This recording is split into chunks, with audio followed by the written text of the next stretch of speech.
한국에 다녀온 외국인들 사이에서 부럽다는 말이 돌기 시작했습니다. 놀랍다를 넘어선 부럽다였습니다. 뉴욕 지하철 지린내에 익숙했던 사람이 서울 지하철을 타고 나서 말문이 막혔습니다. 무릎을 다쳐 병원에 갔더니 영수증이 19,000원이었습니다. 미국에서 같은 치료를 받으면 최소 50만 원이 넘는데 말이죠. 초등학생들이 따뜻한 국과 4-5가지 반찬을 매일 무료로 먹는다는 사실에는 눈물까지 글썽였습니다. 자기 나라로 돌아가기 싫다는 사람들이 생겨났고 한국인으로 태어나지 못한 게 억울하다는 말까지 나왔습니다. 세계 최강국 출신들이 왜 이 작은 나라 앞에서 박탈감을 느끼는 걸까요? 외국인들이 한국을 부러워하는 이유 탑10 지금 공개됩니다. 한국 최고라고 댓글을 남겨주세요. 여러분의 구독과 좋아요는 아주 큰 힘이 됩니다. 비행기 문이 열리는 순간 냄새가 달랐습니다. 공항 특유의 냄새라는 게 있습니다.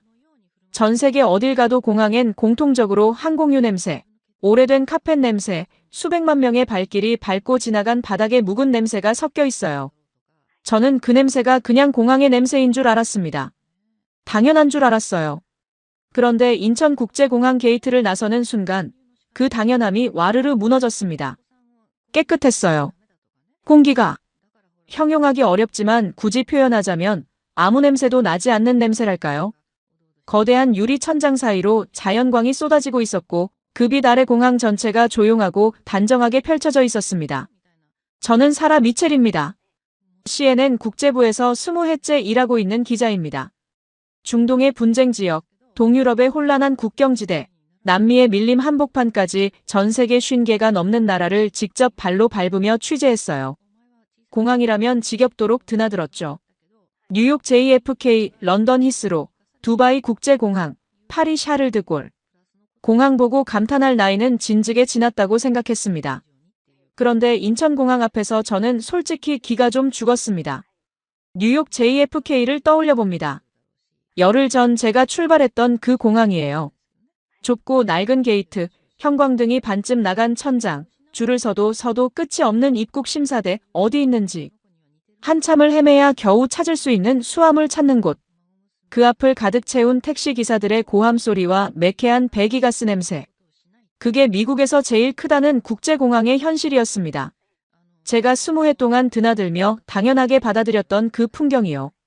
그런데 지금 제 눈앞에 펼쳐진 인천공항은 규모도, 청결도, 동선도, 편의시설도 어느 것 하나 JFK와 비교가 되지 않았어요. 비교 자체가 좀 미안할 정도였습니다. 입국 심사대에 줄을 섰는데 10분도 채 안 걸렸습니다. 자동 얼굴 인식기기 앞에 서니 3초 만에 통과였어요. 수화물은 컨베이어 벨트 위에 이미 반듯하게 올라와 있었고 공항 밖으로 나가는 길도 표지판만 따라가면 헤맬 이유가 없었습니다. 면세구역을 지나는데 매장들이 어찌나 깔끔하고 세련됐던지 잠깐 백화점에 들어온 줄 알았어요. 곳곳에 쉴 수 있는 공간이 마련돼 있었고 안내 데스크 직원은 영어로 유창하게 도움을 줬습니다. 뭔가를 물어보려고 했는데 물어볼 게 없었어요. 모든 게 이미 다 안내되어 있었으니까요. 수첩을 꺼냈습니다. 그리고 첫 줄을 적었어요. 여기서부터 이미 지는 느낌이다. 공항을 나서 서울 시내로 향하는 길도 마찬가지였습니다. 공항철도를 탔는데 출발 시각이 정확했어요. 초 단위로. 좌석은 깨끗했고 발판도 넓었으며 차 안은 조용했습니다. 그런데 제가 가장 먼저 한 행동이 뭔지 아세요? 코를 킁킁거린 거예요. 습관적으로. 지하철을 타면 자동으로 숨을 참는 게 몸에 배어 있었거든요. 뉴욕 지하철 때문입니다. 뉴욕 지하철엔 냄새가 있습니다. 그냥 냄새가 아니라 전설적인 냄새가 있어요. 뉴욕에 사는 사람들은 그걸 그냥 지하철 냄새라고 부르지만 솔직히 말하면 수십 년치 오물과 땀과 쥐 냄새가 복합적으로 숙성된 냄새입니다. 뉴욕 지하철을 타본 외국인들이 하나같이 충격을 받는 게 바로 그 냄새예요. 저는 그게 지하철의 당연한 조건인 줄 알고 살았습니다. 그런데 인천공항철도 안에서 저는 아무런 냄새도 맡지 못했어요.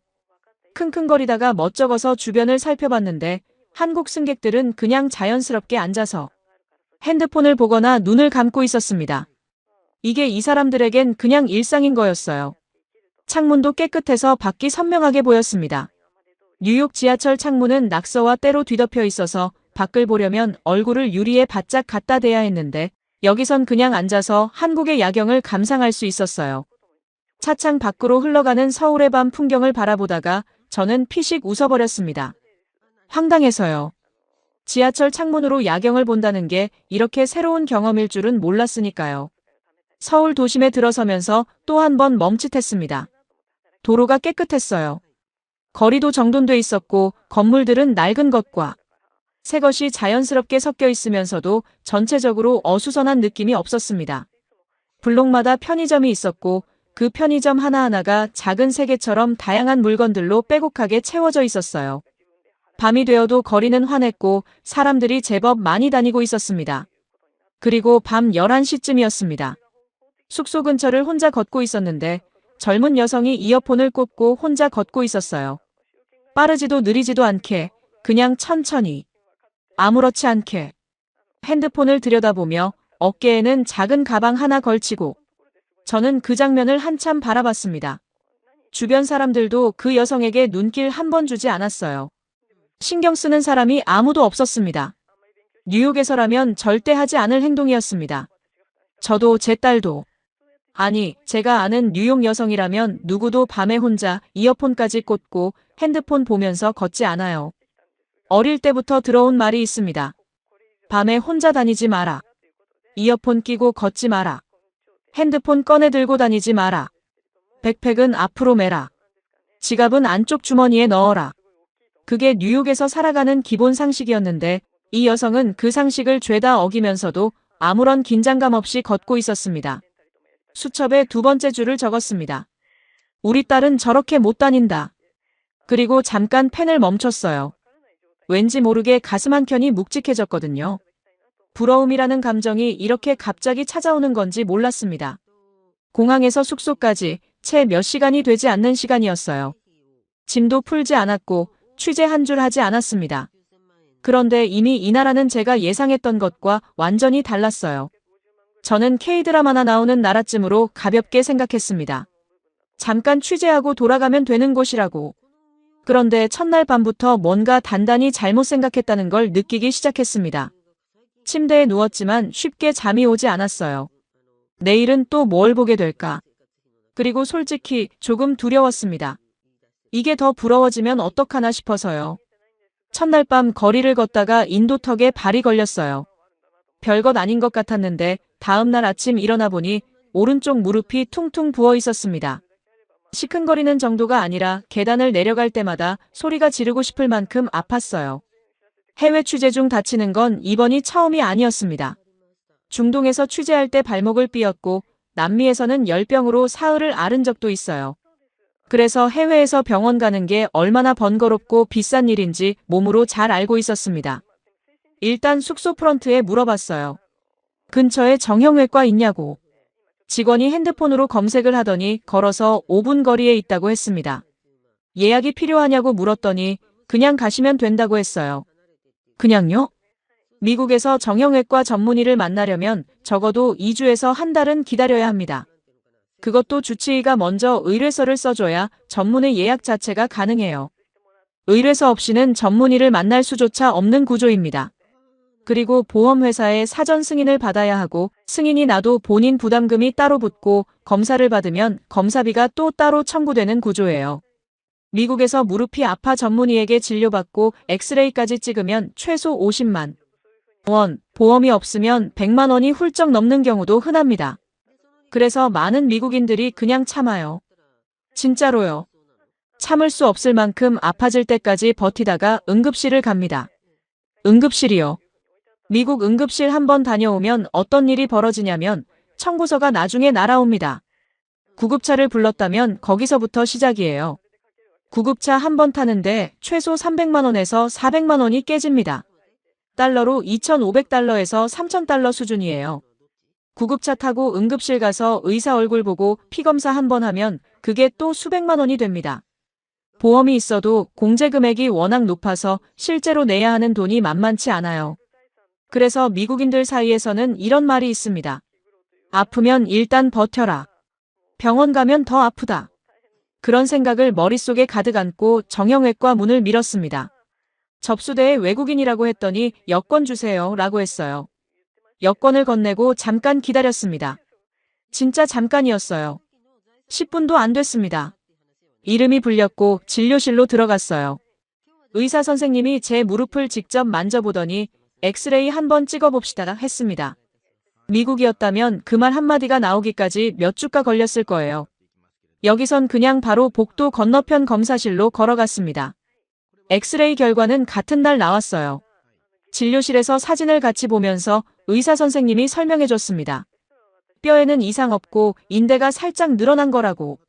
냉찜질하고 진통 소염제 먹으면서 며칠 쉬면 된다고 했어요. 처방전을 써줬고 바로 옆 약국에서 약을 받았습니다. 진료 시작부터 약 받기까지 총 걸린 시간이 1시간이 채 안 됐어요. 계산서를 받아들었을 때 저는 처음에 잘못 본 줄 알았습니다. 15,000원이었습니다. 진료비에 엑스레이 검사비가 다 포함된 금액이었어요. 약값은 별도로 4,000원이었고요. 합쳐서 19,000원. 달러로 환산하면 대략 14달러 정도였습니다. 저는 지갑을 열면서 혹시 추가 청구서가 따로 나오는 거냐고 물어봤어요. 직원분이 의아한 표정으로 이게 다라고 했습니다. 보험 적용이 된 거냐고 다시 물었더니 외국인은 보험이 안 되니까 이게 그냥 원래 가격이라고 했어요. 보험 없이 19,000원. 저는 숙소에서 여기까지 택시를 탔는데 택시비가 8,000원이었습니다.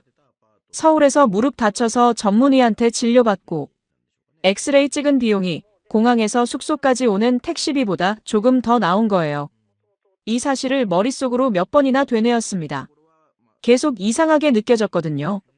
뭔가 잘못된 게 아닐까, 이게 진짜 정상 가격이 맞나 싶었어요. 뉴욕으로 돌아가면 이 이야기를 동료들한테 해야겠다고 생각했습니다. 그런데 그 순간 또 다른 생각이 따라왔어요. 이 이야기를 들은 미국 친구들이 어떤 반응을 보일지가 눈에 선했습니다. 처음엔 안 믿을 거예요. 그 다음엔 뭔가 다른 이유가 있을 거라고 할 거예요. 시스템이 허술한 거 아니냐고, 의료 수준이 낮은 거 아니냐고. 그렇게 말하면서 스스로를 달랠 거예요. 근거 없는 위안입니다. 진료실은 깔끔했고 의사 선생님은 영어로 충분히 설명해줬으며 엑스레이 장비도 최신이었어요. 무릎 상태를 그렇게 꼼꼼하게 확인해준 의사를 미국에서 만난 기억이 솔직히 잘 나지 않았습니다. 병원을 나와서 약국에서 약을 받아들고 걸어오면서 저는 수첩을 꺼냈습니다. 뉴욕에서 구급차 한 번 타는 돈이면 서울에선 200번 넘게 치료받겠다. 그리고 잠시 멈췄어요. 이 나라 사람들은 아프면 그냥 병원에 가는구나. 참지 않아도 되는구나. 두렵지 않아도 되는구나.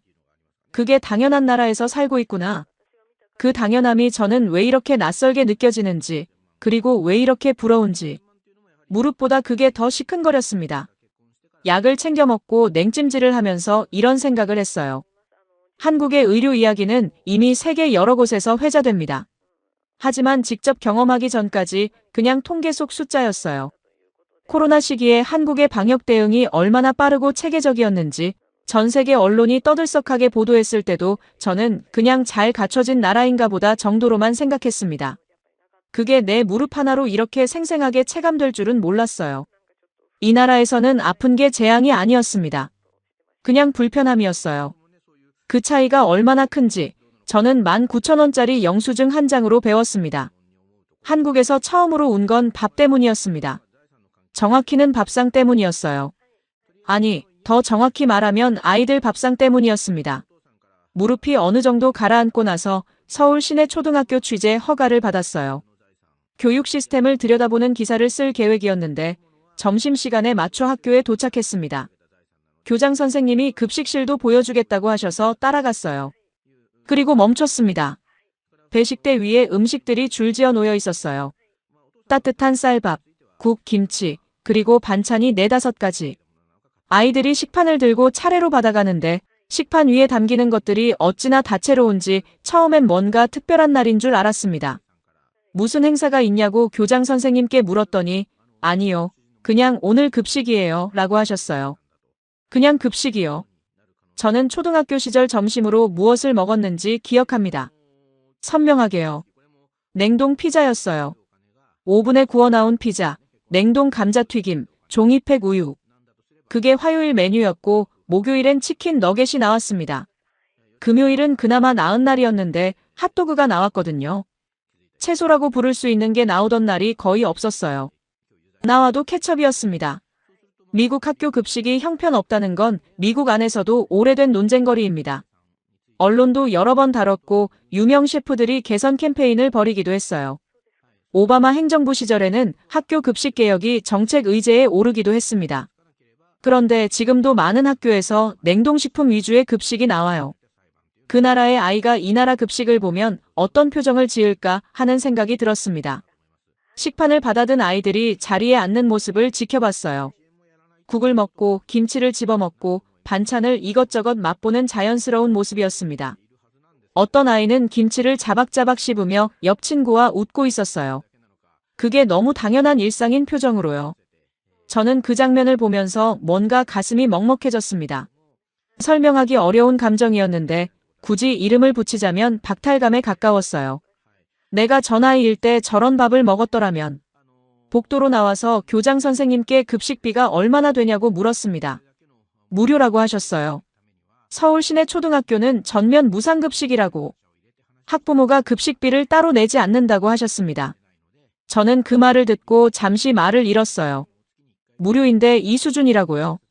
취재 수첩을 펼쳐서 메모를 시작했습니다. 쓰다 보니 메모가 아니라 개인 일기에 가까워졌어요.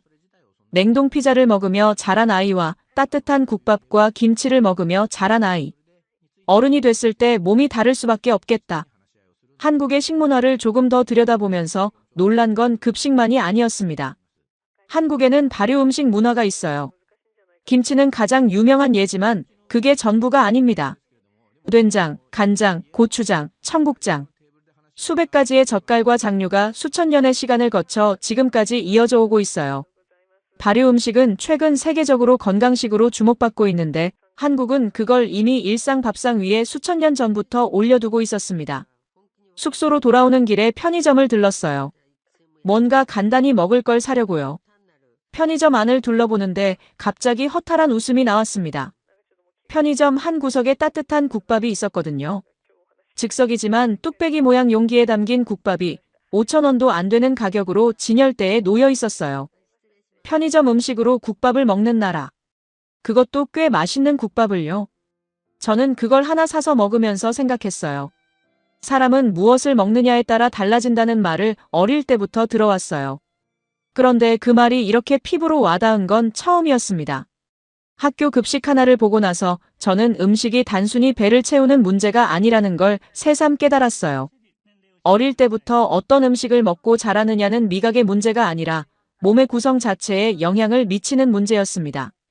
그리고 그 밥상을 아이들에게 무료로 제공하는 사회와 냉동, 피자를 급식으로 내놓는 사회 사이에는 단순한 메뉴의 차이보다 훨씬 깊은 무언가가 있다는 생각이 들었어요. 숙소로 돌아와 침대에 앉아서 오늘 찍은 사진들을 다시 봤습니다. 식판 위에 가득 담긴 아이들의 점심 사진이 있었어요. 그걸 한참 들여다보다가 제 어릴 적 기억을 떠올렸습니다. 화요일마다 나오던 냉동 피자. 그게 당연한 줄 알았어요. 선택지가 없는 줄 알았습니다. 하지만 선택지가 없었던 게 아니라 다르게 할 수 있는데 하지 않았던 거였어요. 그 차이가 생각보다 훨씬 쓰라렸습니다. 서울에서 셋째 날 밤, 저는 처음으로 한국 밥상 앞에서 잠깐 울었어요. 아이들 급식 사진을 보다가요. 38살 CNN 기자가 초등학교 급식 사진을 보고 눈물을 글썽였다는 게 웃긴 이야기처럼 들릴 수도 있습니다. 그런데 어쩔 수가 없었어요. 그건 급식에 대한 감동이 아니라 당연하게 주어졌어야 할 것들이 당연하지 않았다는 뒤늦은 깨달음이었으니까요. 내일은 교육 현장을 좀 더 깊이 들여다볼 계획이었습니다. 한국 아이들이 어떻게 공부하는지, 왜 학업 성취도가 그토록 높은지. 그런데 이미 예감이 왔어요.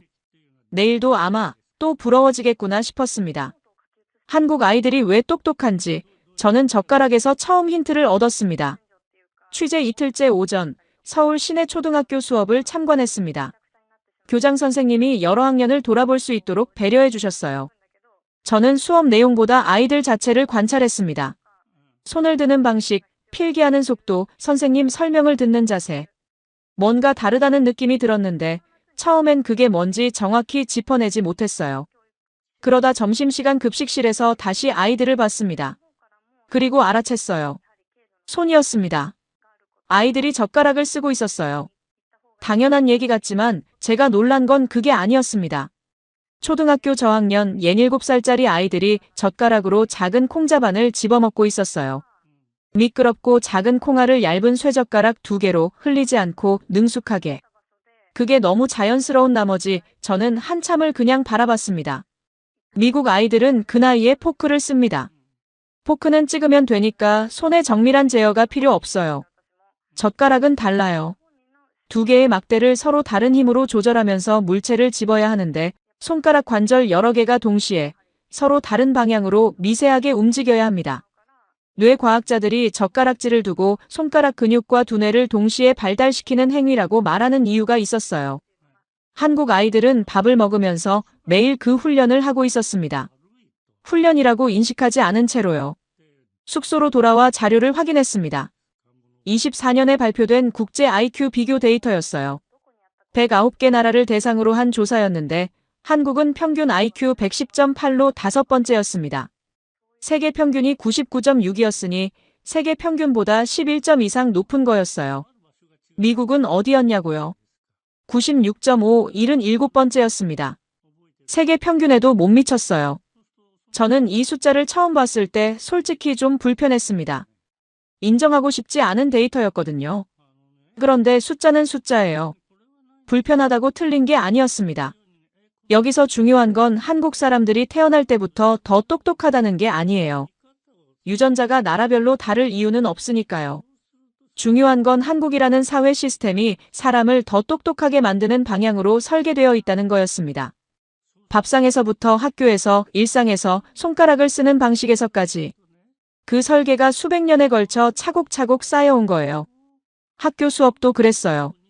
참관한 수학 수업에서 선생님이 칠판에 문제를 하나 쓰자 아이들이 공책에 풀기 시작했습니다. 조용하게 집중해서. 틀린 아이는 다시 풀었고 맞힌 아이는 다음 문제를 스스로 찾아 풀었어요. 선생님이 따로 독려하지 않아도 그냥 그렇게 굴러가고 있었습니다. 미국 초등학교 교실에서 그 수업을 그대로 진행하면 어떻게 될지 상상해봤습니다. 5분이 지나면 산만해지기 시작하고 10분이 지나면 선생님이 주의를 줘야 하는 상황이 벌어질 거예요. 그건 아이들이 나빠서가 아닙니다. 그렇게 설계된 환경에서 자라지 않았기 때문이에요. 저녁에 숙소 근처 카페에서 대학생으로 보이는 젊은이 셋이 노트북을 펴놓고 영어 논문을 읽으며 토론하는 모습을 봤습니다. 한국어로 이야기하면서 수식을 손으로 써가며 논문을 분석하고 있었어요. 영어권 국가 출신 기자인 저도 그 나이 때 저런 수준의 논문을 저렇게 읽을 수 있었는지 자신이 없었습니다. 카페를 나오면서 수첩에 적었어요. 젓가락으로 콩을 집는 아이가 20살이 되면 영어 논문을 집는다. 손가락을 정밀하게 쓰는 훈련이 어릴 때부터 쌓이고 집중하는 문화가 학교에서 이어지고 공부를 당연한 것으로 받아들이는 분위기가 사회 전체를 감싸고 있었어요. 대단한 한 가지 비결이 아니라 작은 것들이 오랜 시간 겹겹이 쌓인 결과였습니다. 제가 부러워하는 게 점점 단순하지 않아지고 있었어요.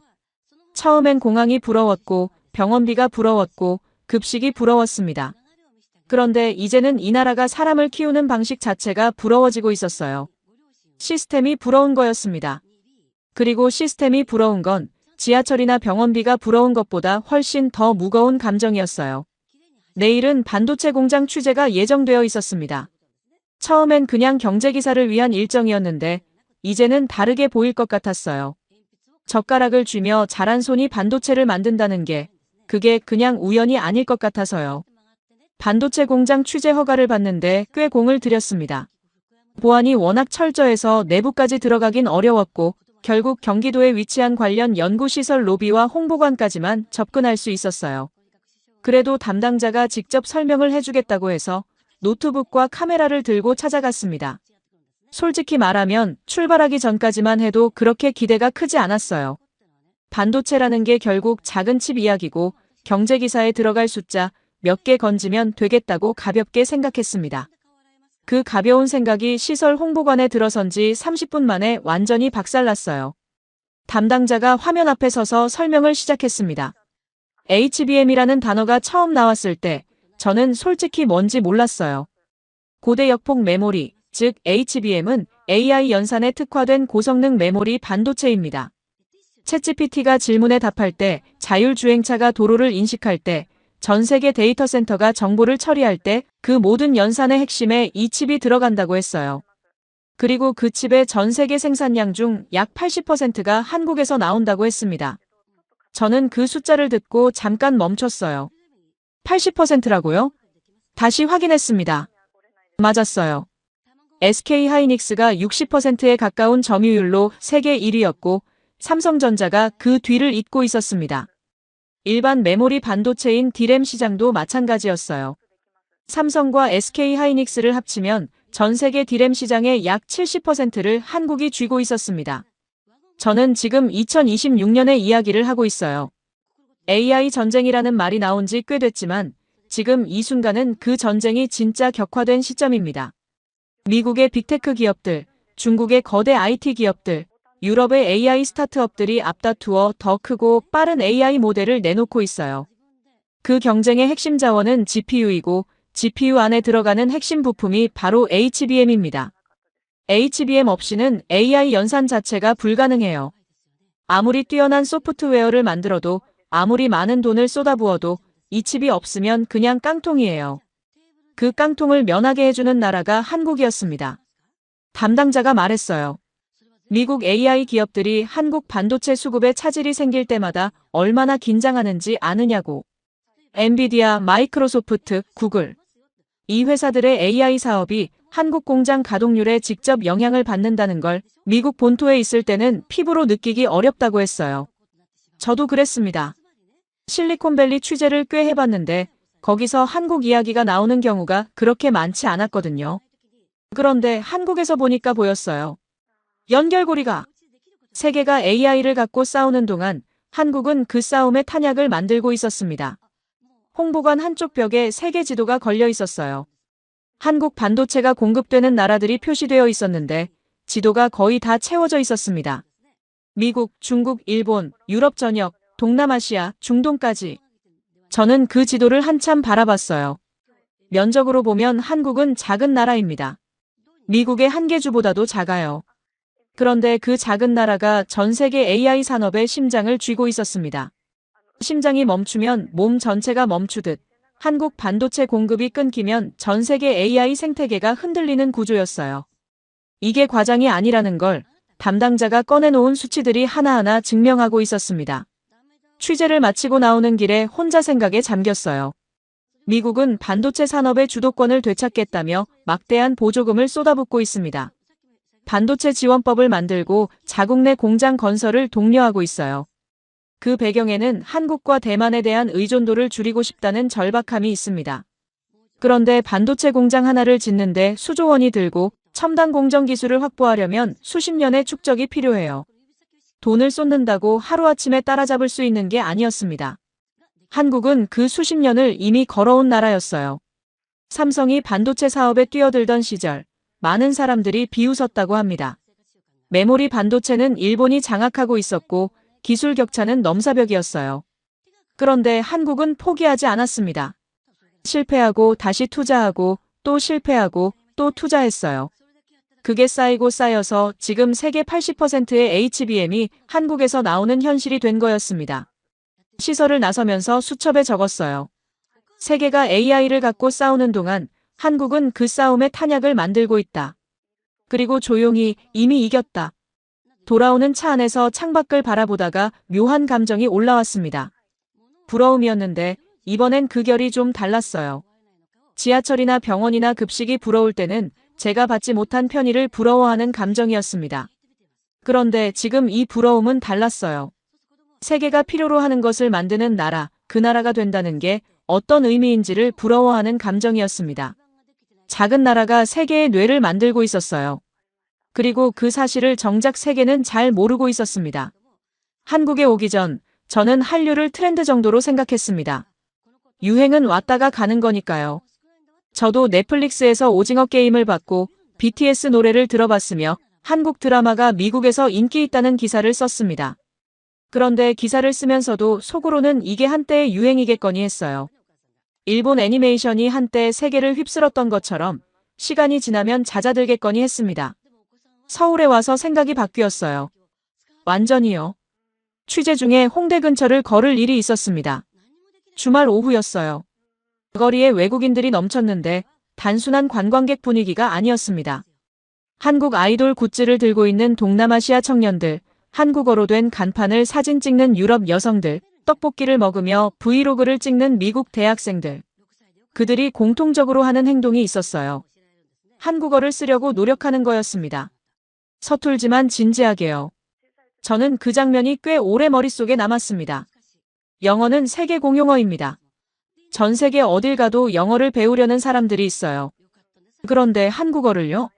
한국어는 한국 밖에서 쓸 일이 사실상 없는 언어입니다. 인구도 약 5천만 명 수준으로 세계 언어 순위로 보면 그렇게 높지 않아요. 그런데 지금 전 세계 수많은 젊은이들이 자발적으로 한국어를 배우고 있습니다. 왜요? K-드라마를 자막 없이 보고 싶어서, 좋아하는 아이돌 노래, 가사를 이해하고 싶어서, 한국 예능을 원어로 즐기고 싶어서. 문화가 언어를 끌어당기고 있었습니다. 숫자를 들여다봤어요. 한국 인구는 약 5,200만 명입니다.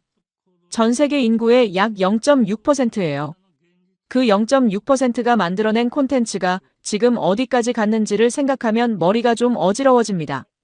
봉준호 감독의 기생충은 아카데미 시상식에서 비영어권 영화 최초로 작품상을 받았어요. 오징어 게임은 넷플릭스 역사상 가장 많이 시청된 시리즈가 됐습니다. BTS는 빌보드 차트를 영어 노래가 아닌 곡으로 점령했어요. 한 가지씩 보면 대단한 성취입니다. 그런데 이게 동시에 일어나고 있다는 게 더 놀라운 거였어요. K-뷰티 이야기도 빼놓을 수 없어요. 서울 명동을 걷다 보면 화장품 가게들이 끝도 없이 이어집니다. 그 앞에 줄 서 있는 사람들의 국적이 어찌나 다양한지 마치 작은 유행 같았어요. 한국 스킨케어는 이미 미국 뷰티 시장에서 하나의 카테고리가 됐습니다.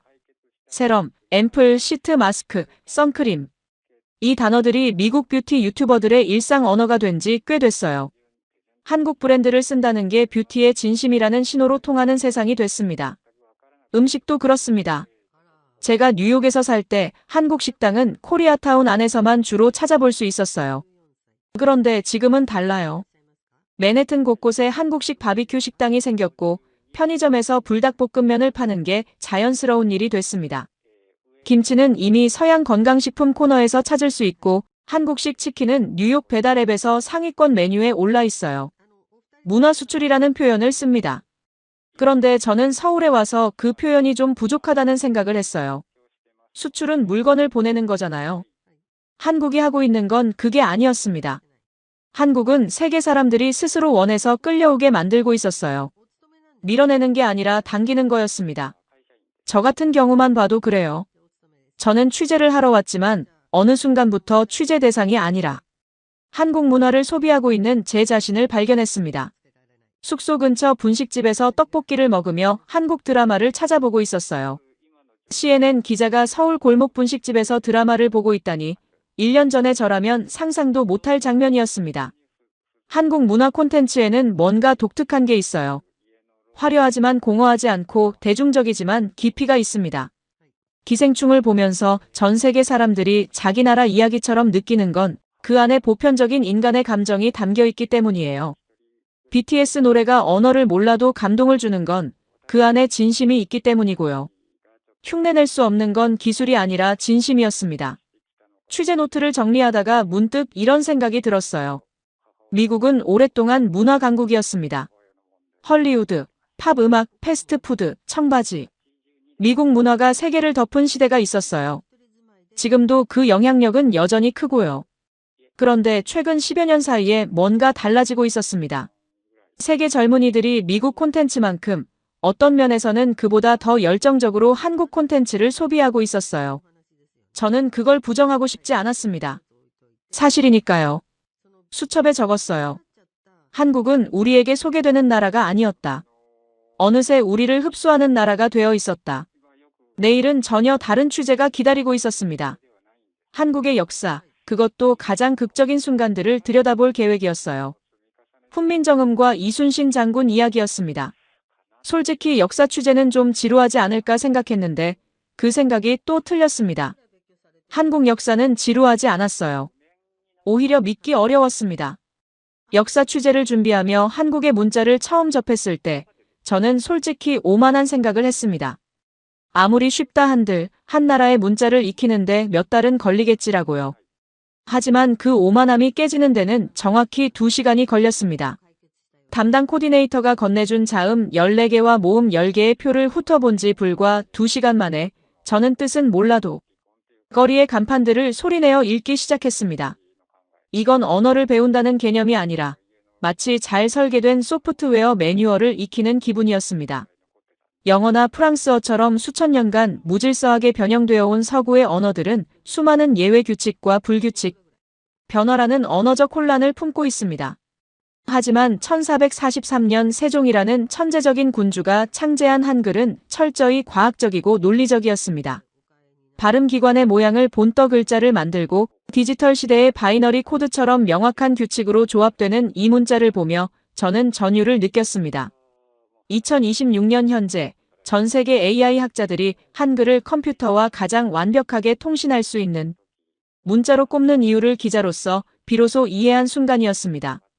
500년 전의 왕이 어떻게 21세기 디지털 시대를 예견하고 이런 문자를 설계했을까요? 이건 인간의 영역을 넘어선 지적경이었습니다. 하지만 저를 더 깊은 충격에 빠뜨린 건 그 다음에 마주한 한 인물의 기록이었습니다. 바로 이순신이라는 이름의 장군이었죠. 처음 명량해전의 기록을 읽었을 때 저는 제 눈을 의심하며 본사에 팩트체크를 요청했습니다.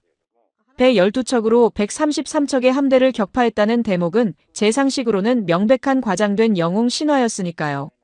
세계 해전사에서 트라팔가 해전의 넬슨 제독을 최고로 꼽던 제 지식체계가 통째로 흔들리는 순간이었습니다.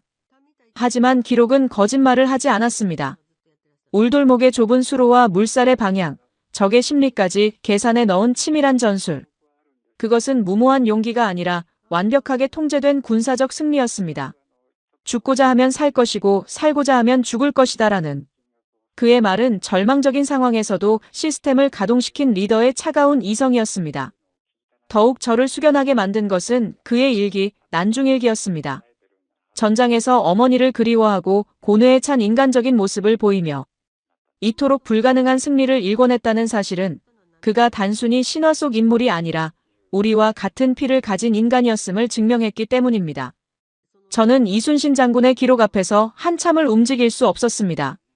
넬슨도 나폴레옹도 갖지 못했던 그 고결한 자기 희생과 압도적인 승리. 왜 이런 인류사적 영웅이 세계사 교과서의 첫 페이지를 장식하지 않는지 의문이 들 정도였습니다. 과학적인 문자를 만든 왕과 기적 같은 승리를 일궈낸 장군. 이 두 인물을 관통하는 키워드는 단 하나였습니다.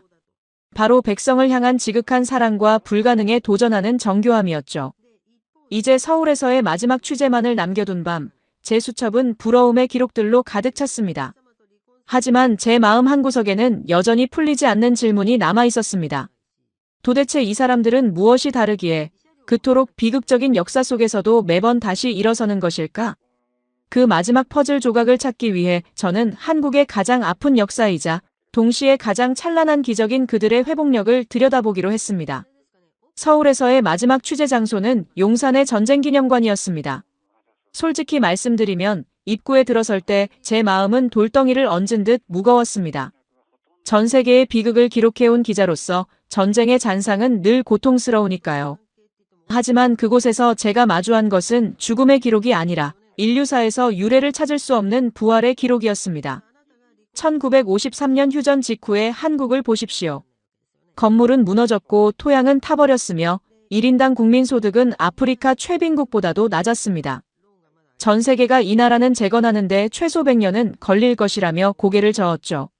하지만 2026년 현재 대한민국은 세계 10위권의 경제, 대국이자 전 세계 AI와 문화를 선도하는 국가가 되어 있습니다. 원조를 받던 나라가 원조를 주는 나라로 바뀐 지구상 유일한 사례. 이 숫자를 데이터로만 접했을 때는 그저 운이 좋았겠지라고 생각했습니다. 하지만 지난 열흘간 제가 본 것들은 운이 아니었습니다. 그것은 지독할 정도로 처절한 의지의 산물이었습니다. 취재 중 제 가슴을 가장 세게 때린 사건은 1997년의 금 모으기 운동이었습니다. 국가부도라는 수치스러운 위기 앞에서 한국인들은 정부를 원망하며 폭동을 일으키는 대신 장롱 속 금부치를 들고 거리로 나왔습니다. 아이의 돌반지, 부모님의 환갑기념 금줄, 결혼반지까지 350만 명의 국민이 자발적으로 나라를 구하겠다고 나섰을 때 월스트리트의 분석가들은 경악했습니다. 이것은 자본주의 논리로는 설명 불가능한 인류학적 현상이다라고 말이죠. 저 역시 자문해 보았습니다. 만약 미국이 무너질 때 우리 미국인들이 자신의 결혼반지를 국가에 내놓을 수 있을까? 제안의 대답은 차마 입 밖으로 내뱉기 힘든 회의론이었습니다. 2007년 태안의 기적 또한 마찬가지입니다. 시커먼 기름으로 뒤덮인 해안가를 보며 전문가들은 생태계 회복에 수십 년이 걸릴 거라 단언했습니다. 하지만 단 한 달 만에 123만 명의 시민이 생업을 뒤로하고 달려왔습니다. 그들은 매서운 바닷바람을 맞으며 낡은 수건으로 바위 하나하나의 기름을 닦아냈습니다. 아무도 시키지 않았고 보상도 없었지만 그들은 내 나라의 바다를 살려야 한다는 일념 하나로 모였습니다. 123만 개의 손길이 모여 기어이 바다를 되살려낸 이 장면은 서구의 극단적 개인주의에 익숙한 저에게는 거대한 종교적 재래처럼 느껴질 만큼 경이로웠습니다. 취재를 마치고 한강변을 걸으며 저는 비로소 제가 느꼈던 그 지독한 부러움의 실체를 깨달았습니다. 제가 부러워한 것은 세계 최고의 공항도, 만원대의 의료비도, 전 세계를 지배하는 반도체도 아니었습니다. 그 모든 것을 폐허 위에서 70년 만에 일궈낸 한국인 당신들이었습니다. 위기 앞에서 더 단단하게 뭉치고 남이 시키지 않아도 공공의 가치를 위해 자신을 던지는 그 무서운 응집력. 2026년 현재 한국이 누리는 모든 번영은 단순히 운이 좋아서가 아니라 이런 위대한 국민들이 켜켜이 쌓아올린 눈물과 땀의 결정체였습니다. 뉴욕으로 돌아가는 비행기 안에서 동료 기자에게 문자를 보냈습니다. 나 한국 사람들이 진심으로 부러워. 그냥 하는 말이 아니야. 동료는 삼성과 BTS가 있는 나라니 당연한 것 아니냐며 가볍게 답했지만 저는 고개를 저었습니다.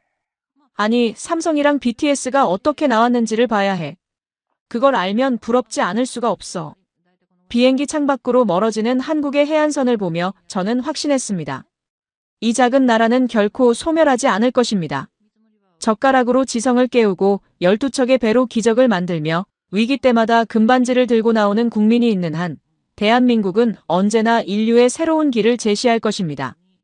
2026년의 차가운 하늘 위에서 저는 비로소 제 수첩의 마지막 페이지를 닫았습니다.